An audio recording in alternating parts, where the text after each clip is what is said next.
जम्मू कश्मीर के पहलगाम में 22 अप्रैल 2025 को हुए आतंकी हमले ने पूरे देश को झकझोर कर रख दिया।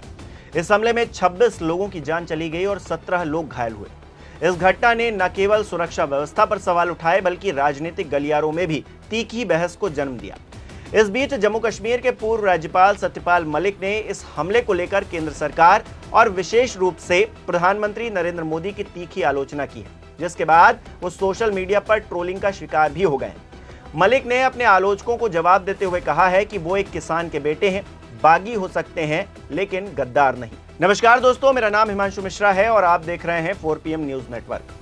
22 अप्रैल 2025 को जम्मू कश्मीर के पहलगाम की बैसरन घाटी में आतंकवादियों ने एक सुनियोजित हमला किया। इस हमले में आतंकवादियों ने चुन चुनकर निहत्थे पर्यटकों और स्थानीय लोगों को निशाना बनाया, जिसके चलते 26 लोगों की मौत हो गई और कई अन्य लोग घायल भी हुए। यह हमला भारत की सुरक्षा व्यवस्था के लिए एक गंभीर चुनौती के रूप में सामने आया, खासकर क्योंकि ये एक लोकप्रिय पर्यटन स्थल पर हुआ जो आमतौर पर सुरक्षित माना जाता है। तो ऐसे में सवाल तो उठने ही थे।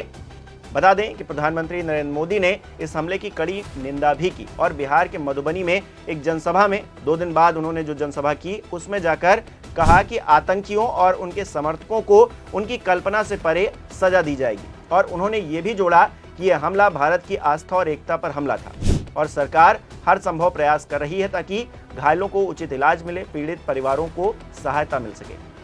आपको बताएं कि इसके बाद सत्यपाल मलिक जम्मू कश्मीर के अंतरिम राज्यपाल जो रहे हैं, बाद में बिहार, गोवा और मेघालय के राज्यपाल के रूप में काम कर चुके हैं। उन्होंने इस हमले के बाद केंद्र सरकार पर तीखा हमला किया। 6 मई 2025 को एक YouTube चैनल को दिए इंटरव्यू में मलिक ने कहा कि पहलगाम हमला सरकार की सुरक्षा में लापरवाही का परिणाम था। उन्होंने दावा किया कि खुफिया इनपुट्स उपलब्ध होने के बावजूद कोई ठोस कार्रवाई नहीं की गई। मलिक ने कहा कि ये तो बहुत बेशर्मी कर रहे हैं, लोगों को बहका रहे हैं, मुल्क से माफी मांगनी चाहिए। इनको कहना चाहिए कि हमारी गलती है, इतनी बड़ी चूक हुई है। एक सिपाही नहीं था, वो कश्मीर का सबसे फेमस स्पॉट है, वहां 2000 आदमी हर वक्त रहता है। मुझे जानकारी मिली है कि इनके पास इनपुट थे, फिर भी कुछ नहीं किया। मलिक ने प्रधानमंत्री नरेंद्र मोदी पर व्यक्तिगत हमला करते हुए उन्हें डरपोक और बेशर्म जैसे शब्दों से संबोधित भी किया और उन्होंने ये भी आरोप लगाया कि मोदी सर्वदलीय बैठक में शामिल नहीं हुए क्योंकि उनमें जवाब देने की हिम्मत नहीं थी। मलिक के ये बयान सोशल मीडिया पर तेजी से वायरल हुए और विपक्षी दलों ने इसे सरकार के खिलाफ हथियार के रूप में इस्तेमाल किया। मलिक के बयानों के बाद सोशल मीडिया प्लेटफॉर्म एक्स पर उनके खिलाफ तीखी प्रतिक्रियाएं भी देखने को मिली। कई यूजर्स ने उन्हें देशद्रोही तक कह दिया और उनकी आलोचना को पाकिस्तान के पक्ष में बोलने के रूप में बताया। एक यूजर ने लिखा कि मोदी ने इन्हें कई साल अच्छी सैलरी, ऐशो आराम वाला पद दिया, फिर ये पाकिस्तान की भाषा बोल रहे हैं। मोदी जी इनको जेल में क्यों नहीं डाल रहे। पाकिस्तान की एक सांसद शाजिया मर्री ने मलिक के बयानों का हवाला देते हुए भारत सरकार पर निशाना भी साधा, जिससे मलिक की टिप्पणियों को और विवादास्पद बना दिया गया।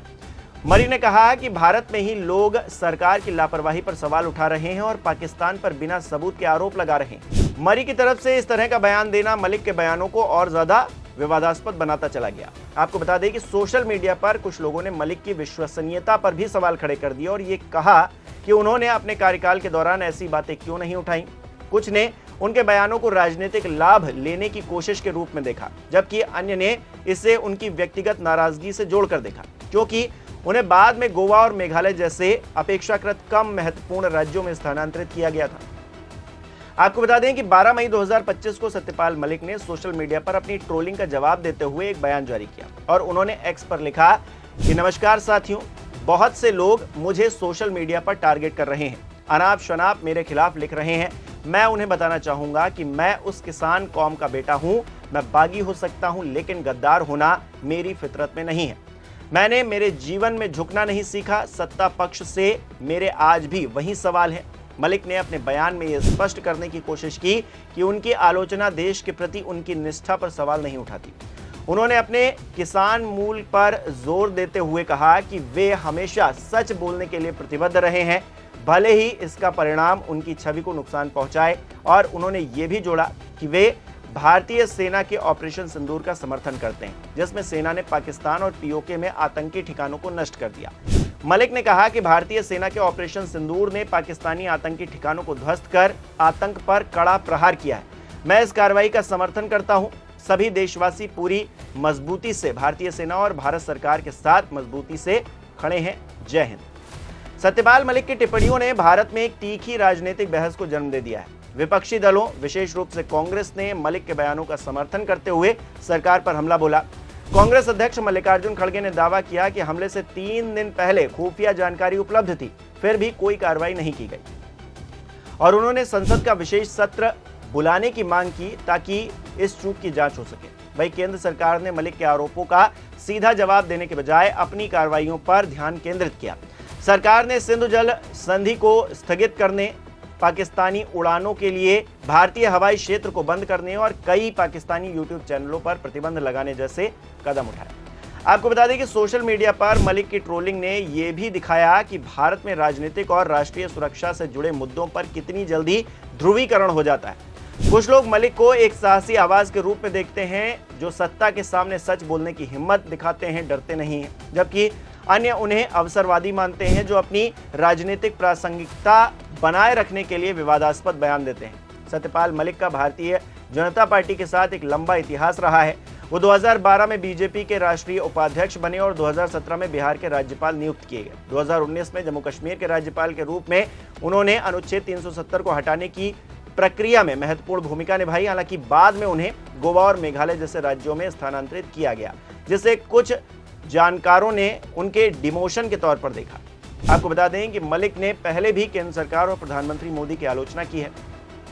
2019 के पुलवामा हमले को लेकर भी उन्होंने सरकार पर लापरवाही का आरोप लगाया था, जिसमें उन्होंने दावा किया था कि सीआरपीएफ के जवानों को हवाई परिवहन नहीं दिया गया, जिसके कारण हमला हुआ। उस समय भी उनके बयानों ने विवाद खड़ा किया था। बता दें कि सत्यपाल मलिक की पहलगाम हमले पर टिप्पणियों ने भारत में राष्ट्रीय सुरक्षा और राजनीतिक जो जवाबदेही है उसको लेकर एक महत्वपूर्ण बहस को छेड़ दिया है। उनकी आलोचना ने सरकार पर दबाव बढ़ाया है, लेकिन साथ ही उनकी विश्वसनीयता पर भी सवाल खड़े कर दिए हैं। सोशल मीडिया पर उनकी ट्रोलिंग और उनके जवाब ने यह दिखाया है कि भारत में राजनीतिक विमर्श कितना ध्रुवीकृत हो सकता है। मलिक का यह कहना कि वे बागी हो सकते हैं लेकिन गद्दार नहीं, उनके दृढ़ संकल्प को दिखाता है, उनके रुख को दिखाता है। लेकिन यह भी सवाल उठता है कि क्या उनकी आलोचना रचनात्मक है या फिर केवल व्यक्तिगत असंतोष का परिणाम है। इस खबर में फिलहाल इतना ही। ऐसी ही तमाम राजनीतिक खबरों के लिए बने रहिए और देखते रहिए 4 PM न्यूज़ नेटवर्क।